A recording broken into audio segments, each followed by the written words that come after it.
Hello दोस्तों, welcome back to my channel learn with Amrita. दोस्तों हमने अभी एस तक वर्ड मीनिंग सीख लिया। अब हम टी से सीखेंगे, तो लेट्स स्टार्ट। हम अभी टी से सीखते हैं। तो TAG टैग मतलब बांधना। TAG टैग, टैग मीन्स बांधना। फिर टेलर मतलब दर्जी। दर्जी को हम क्या, जो हमारे कपड़े सिलते हैं ना, उनको हम टेलर बोलते हैं। तो TAILOR, टेलर मतलब दर्जी। फिर टाइमली, समय पर। कोई भी काम अगर हम समय पर कर रहे हैं तो आप हम यूज कर सकते हैं कि ये काम हम टाइमली करते हैं। TIME, टाइम, LY, टाइमली मतलब समय पर। और बस टाइम की बात होगी, समय की बात होगी तो TIME, टाइम। ठीक है। फिर आएगा टाइल। टाइल मतलब परिश्रम, मेहनत करना। ठीक है। हार्ड वर्कर को टाइल भी बोलते हैं। TOIL, टाइल मतलब परिश्रम करना। ओके। फिर उसके बाद होता है फिर टॉर्चर, मतलब कष्ट देना या पीड़ा देना। TORTURE, टॉर्चर मतलब कष्ट या पीड़ा देना। ठीक है। टफ मतलब कठिन। TOUGH, टफ मतलब कठिन। ट्विन मतलब जुड़वा। जो दो हमशक्ल होते हैं ना, उसको ट्विन बोला जाता है। TWIN, ट्विन मतलब जुड़वा। ठीक है। फिर टूरिस्ट मतलब यात्री। हम कहीं विदेशी बहुत सारे आते हैं ना, फॉरेनर आते हैं हमारे इंडिया में घूमने के लिए, तो उनको टूरिस्ट बोला जाता है। TOURIST, टूरिस्ट मतलब यात्री। कहीं भी कोई यात्री कहीं घूमने आया है, मतलब कि मान लीजिए मुंबई से कोई वाराणसी आया है घूमने के लिए, तो वो भी टूरिस्ट है। फिर उसके बाद है टाइरैनी। फिर टीरैनी मतलब निर्दयता, मतलब क्रूरता पूर्वक किसी का कुछ करना, उसको टीरैनी बोलते हैं। TYRANNY, टीरैनी मतलब निर्दयता से। ठीक है। या फिर क्रूरता पूर्वक। TYRANNY, टीरैनी मतलब निर्दयता। ओके। फिर है टाइंग मतलब जोड़ना।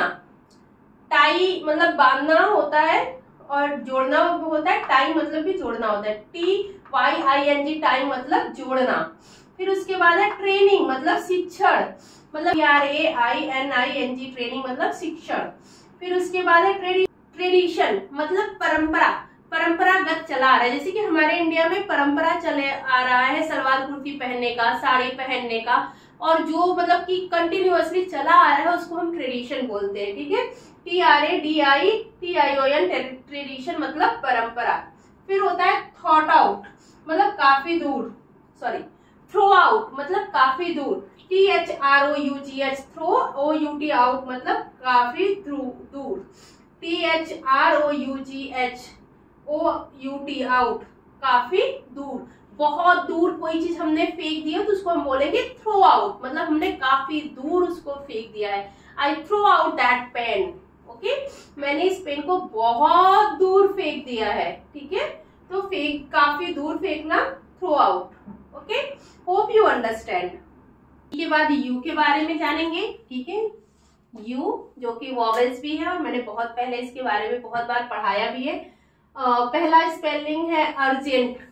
ठीक है। क्योंकि हमें बहुत अर्जेंट रहता है बहुत सारे कामों के लिए, उसको हिंदी में बोलते हैं अति आवश्यक। अगर कोई काम बहुत ज्यादा जरूरी होता है तो हम उसको अर्जेंट बोलते हैं। ठीक है। फिर उसके बाद होता है अनटिल, मतलब जब तक। जब तक है जहां, जाने जहां, तो अनटिल मतलब जब तक। फिर अनआस्क्ड, ना पूछने जाने वाला कोई चीज जिसको हम पूछ नहीं सकते, तो किसी से अनआस्क्ड। आस्क्ड मतलब पूछना, और अनआस्क्ड मतलब न पूछने योग्य। कोई चीज न पूछने योग्य हो फिर भी हम पूछते हैं तो वो अनआस्क्ड क्वेश्चन को हम बोलते हैं। न पूछने योग्य कोई चीज हो तो उसको अनआस्क्ड बोला जाता है। UNASKED,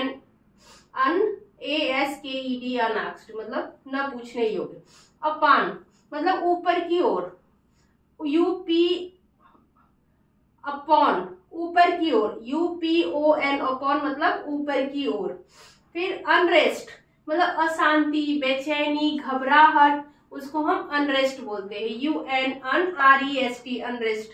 अगर आप को अशांति है, अंदर से घबराहट हो रही है, बेचैनी हो रही है, तो आप बोल सकते हो कि आई एम फीलिंग अनरेस्ट, मैं बेचैनी महसूस कर रही हूँ। ठीक है।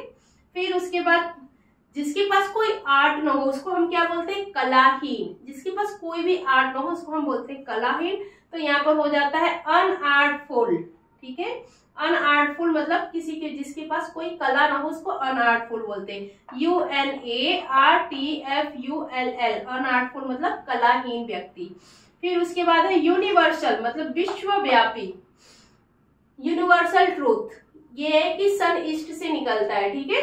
तो यूनिवर्सल मतलब विश्वव्यापी, जो पूरे सदैव सत्य रहने वाली बात हो, विश्वव्यापी हो, उसको हम यूनिवर्सल बोलते हैं। UNIVERSAL यूनिवर्सल मतलब सदा सत्य रहने वाली बातें या विश्वव्यापी। फिर अंपायर मतलब प्रमाण पुरुष। अंपायर मतलब प्रमाण पुरुष, UMPIRE अंपायर मतलब प्रमाण पुरुष। फिर अनफेयर्ड अनअफ्रेड मतलब भय रहित, जिसको किसी चीज का डर ना हो उसको बोलते हैं भय रहित मतलब बिना डर वाला व्यक्ति, तो उनको बोलेंगे अनअफ्रेड। UNAFRAID अनअफ्रेड मतलब भयहीन व्यक्ति। ओके। फिर अम्ब्रा मतलब परछाई या छाया, ठीक है। हमारे शैडो बोलते हैं ना परछाई को, तो उसको अम्ब्रा भी बोला जाता है। शैडो की जगह हम अम्ब्रा वर्ड यूज कर सकते हैं, ठीक है। तो UMBRA अम्ब्रा मतलब परछाई। फिर अल्सर फोड़ा, अगर कहीं हमें फोड़ा हो गया है या फिर कोई भी चोट हो गया, जल के वहां पे खराब हो गया, तो हम उसको अल्सर बोल सकते हैं, फोड़ा, ठीक है। ULSER अल्सर मतलब फोड़ा। फिर उसके बाद अग्लियर बेस्वाद, अच्छा कोई चीज खाना कोई बनाया है लेकिन अच्छा नहीं बनाया है तो वो क्या होगा, अग्लियर मतलब बेस्वाद, ठीक है। फिर उसके बाद है यूज मतलब उपयोग, USE यूज मतलब उपयोग, मतलब उपयोग में लाने वाली चीज जो भी होती है, किसी चीज का यूज करना, इस्तेमाल करना, उसको उपयोग बोलते हैं हिंदी में, और इस्तेमाल भी बोलते हैं, और उसको इंग्लिश में यूज बोलते हैं, ठीक है। फिर हो गया यूजर उपभोक्ता, ठीक है। तो अगर जो जैसे कि मैं यूज कर रही हूँ तो मैं यूजर हूँ, किसी का कोई प्रोडक्ट हम खरीदते हैं, जैसे मैंने ये दुपट्टा लिया तो ये मेरे यूज का है लेकिन मैं इसको यूज कर रही हूँ तो मैं इसकी यूजर हूँ, ठीक है। तो USER यूजर मतलब उपभोक्ता। उम्मीद कर रही हूँ कि आप लोगों को मेरी क्लास समझ में आ रही होगी। VWXYZ ये 5 स्पेलिंग से और हम वोकैबुलरी को जानेंगे और हम वर्ड मीनिंग जानेंगे। उसके बाद हम स्टार्ट करेंगे ग्रामर और आगे बढ़ते जाएंगे, ठीक है। तब तक के लिए धन्यवाद। जय हिंद।